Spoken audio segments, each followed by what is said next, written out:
بسم اللہ الرحمن الرحیم. شروع اللہ کے نام سے جو رحمان و رحیم ہے. آداب خود آگاہی کی آج کی نشست میں آپ کا ہوسٹ پروفیسر احمد علی طیبی.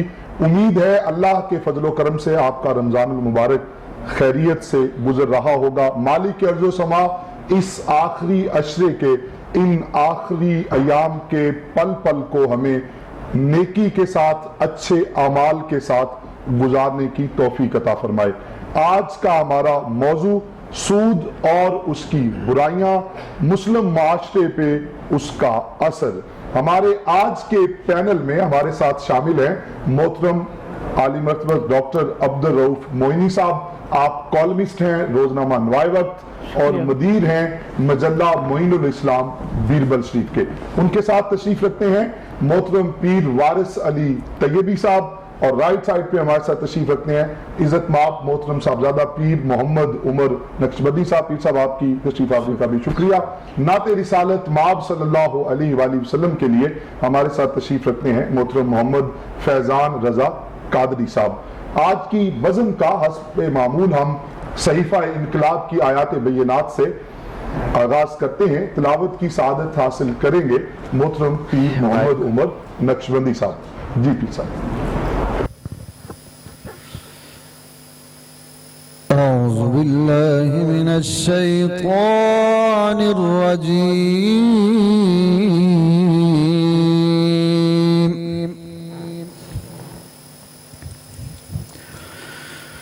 بسم الله الرحمن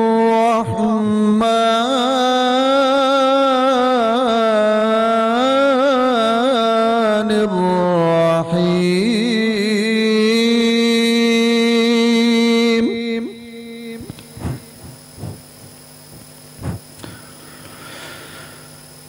رب اجعلني مقيم الصلاة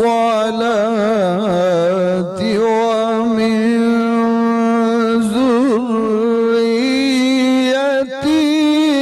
ربنا وتقبل دعاء.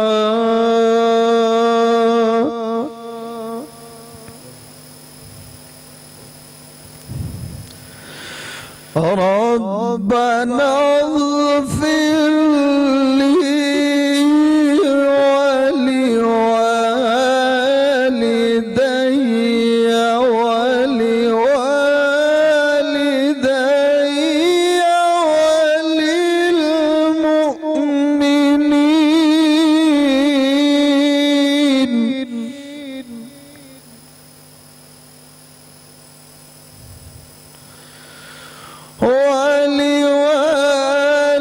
ولوالدي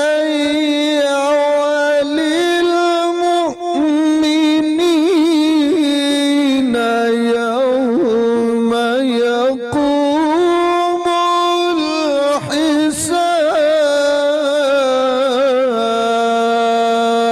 الحساب. صدق الله العلي العظيم.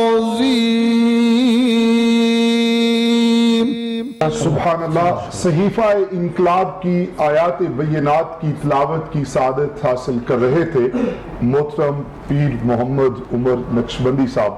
بارگاہ رسالت مآب صلی اللہ علیہ وآلہ وسلم کے حضور عقیدتوں کے پھول نچھاور حاصل کرنے کی سعادت حاصل کریں گے محترم فیضان رضا قادری صاحب.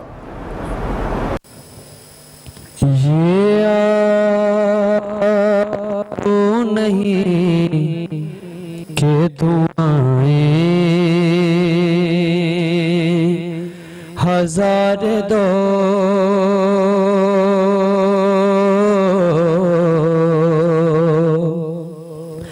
یہ آرزو نہیں کہ دعائیں ہزار دو پڑھ کر نبی کی نعت لغت میں اتار دو.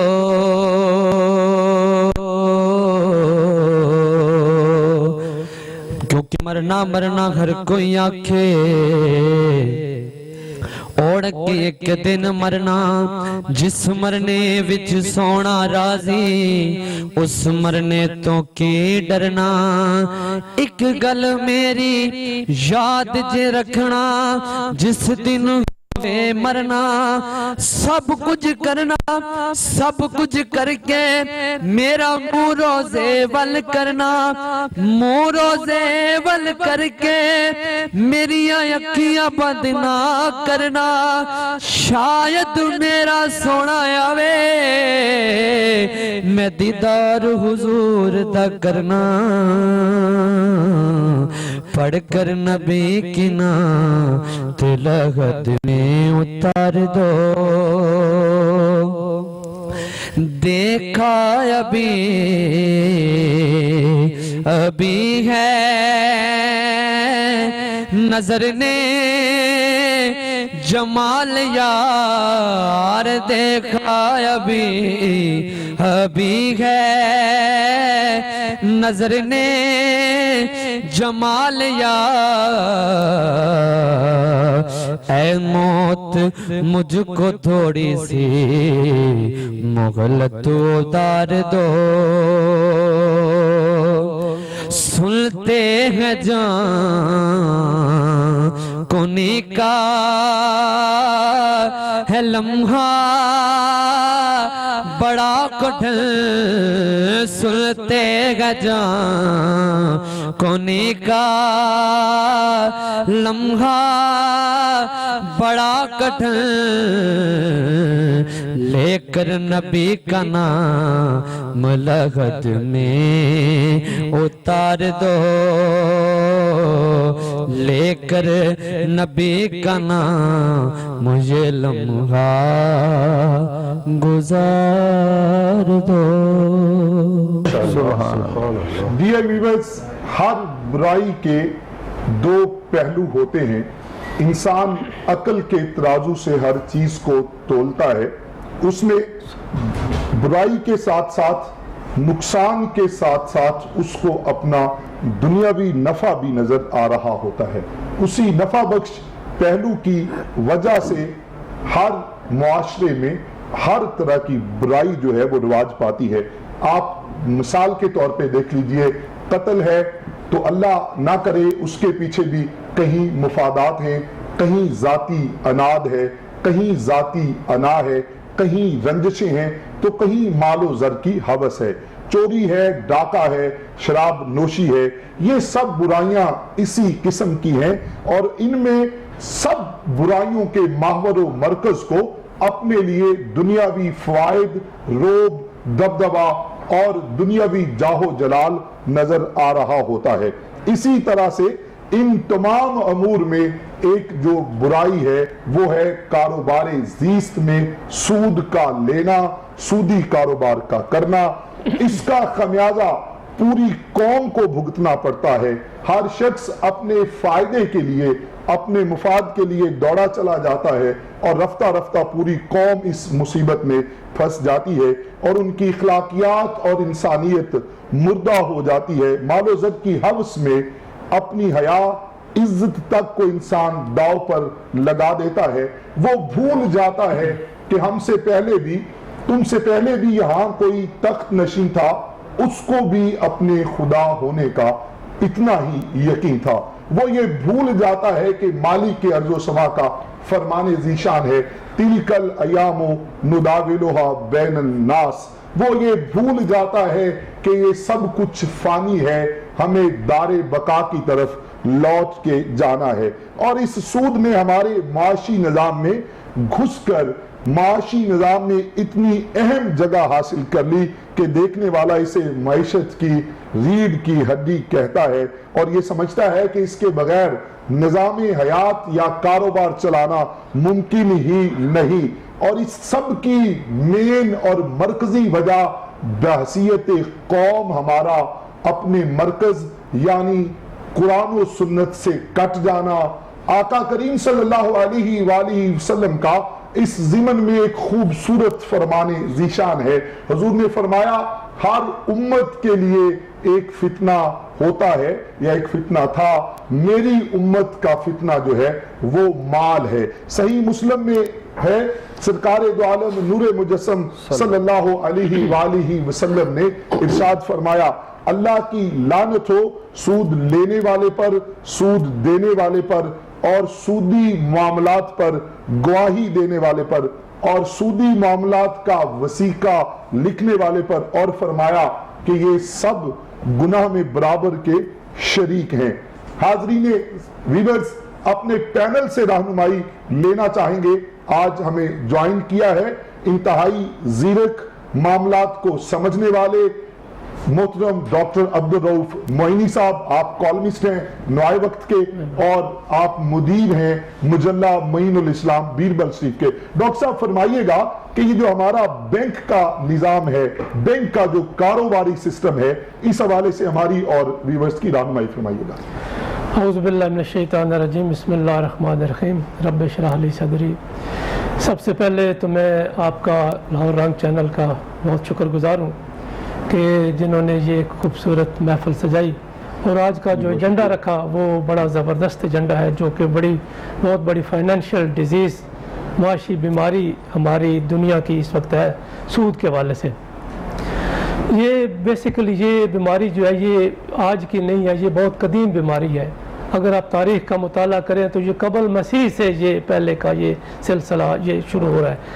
آپ نے بات کی بینک کے حوالے سے کہ یہ جو آج کل بینک کا سسٹم ہے اس کا کیا کرنا چاہیے. سب سے پہلے تو ہمیں یہ عقیدہ رکھنا چاہیے کہ یہ سود جو ہے اس سے ہمیں اللہ تعالیٰ نے اور نبی پاک صلی اللہ علیہ وسلم نے منع فرمایا, اور اس کی سزا اور اس کا جو اس کی عذاب ہے وہ بہت بڑا ہے. ایون یہاں تک کہ اس کو اللہ اور رسول سے ساتھ جنگ کرنے کے مترادف بھی کہا گیا. اللہ تعالیٰ ہمیں معاف فرمائے, اللہ ہمیں عمل کی اور اس سے بچنے کی توفیق عطا فرمائے. سب سے پہلے تو ہمیں یہ یقین رکھنا چاہیے کہ یہ بہت بڑی خطرناک اور موذی مرض ہے, یہ گناہ ہے, اس سے بچنا چاہیے. اس کو کبھی بھی اس کی جسٹیفیکیشن جو ہے وہ نہیں دینی چاہیے.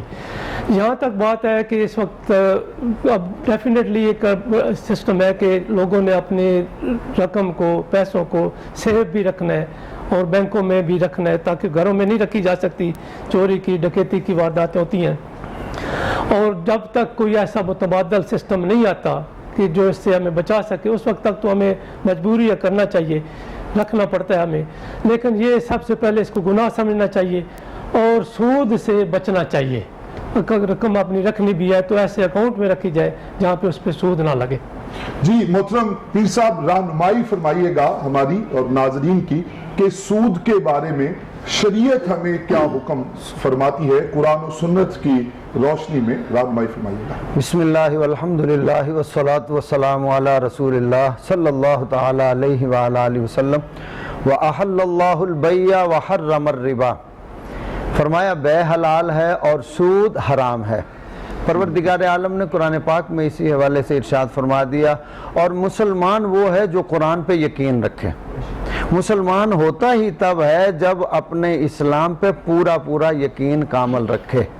قرآن کا انکار کرنا سیدھا سا صریح کفر ہے. تو ہمیں حکم دے دیا کہ بے خرید و فروخت حلال ہے اور سود حرام ہے. اب سود ہے کیا؟ پیسے پہ پیسہ لینا یا پیسے پہ پیسہ دینا, یہ سود ہے. ٹھیک ہو گیا. اب نبی کریم صلی اللہ تعالی علیہ وآلہ وسلم آپ ارشاد فرماتے ہیں کہ سود لینے والے پر لعنت, سود دینے والے پر لعنت, سود لکھنے والے پر لعنت, سود کی گواہی دینے والے پر لعنت, یعنی سب کے سب لعنت کے مستحق ہوں گے. اچھا اب اس میں ہم نے غور کرنا ہے, جب اللہ کی طرف سے اس پہ لعنت پڑ رہی ہے اور انسانیت کی طرف سے لعنت پڑ رہی ہے, ملائکہ کی طرف سے لعنت پڑ رہی ہے, اور بندے کی کوشش یہ ہے کہ میں لوں گا, امیر ہو جاؤں گا اور پیسہ ہی پیسہ ہو جائے گا, تو وہ کیسے ہوگا؟ جب جہاں پہ اللہ کی لعنت برس رہی ہو وہ کبھی سکون